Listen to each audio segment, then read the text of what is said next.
तपाईँले चाहिँ फेसबुकबाट पैसा कमाउन खोजिरहनु भएको छ, कन्टेन्ट मोनेटाइजेसन आएको छैन, कन्टेन्ट मोनेटाइजेसनमा वाइट लिस्ट लेखेको छ अथवा आएको छैन भने तपाईँले चाहिँ यो कुराहरू प्रत्येक दिन गर्नुपर्ने हुन्छ। प्ले स्टोर अथवा एप स्टोरमा गएर तपाईँले चाहिँ फेसबुक सर्च गर्नु होला। सर्च गरेर चाहिँ तपाईँले यहाँनिर हेर्नुपर्ने हुन्छ। प्रत्येक दिन चाहिँ यसको अपडेट चाहिँ चेक गर्नुपर्ने हुन्छ।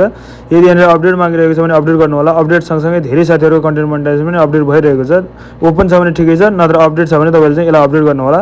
त्यसपछि चाहिँ तपाईँले फेसबुक खोल्नु होला। फेसबुक खोलिसकेपछि तपाईँ आफ्नो प्रोफाइलमा क्लिक गर्नु होला। प्रोफाइलमा क्लिक गरिसक्यो भने यहाँ 3वटा डट देखाइरहेको छ, यसमा क्लिक गर्नु होला। यसमा क्लिक गरिसकेपछि यहाँ सेकेन्ड नम्बरमा प्रोफाइल स्ट्याटस लेखेको छ, यसमा चाहिँ क्लिक गरेर तपाईँले यहाँनिर यो 3वटा चिज चाहिँ एकदम एक्टिभ रहेको हुनुपर्छ। यो मध्ये कुनै एउटा बिग्रिएको छ भने तपाईँको खराब छ भने यसमा चाहिँ तपाईँको कन्टेन्ट मोनेटाइजेसन हुँदैन। त्यही भएर यहाँनिर ब्याक गर्नु होला। ब्याक गर्नु होला। ब्याक गरिसकेपछि यहाँनिर रिल्समा क्लिक गर्नु होला।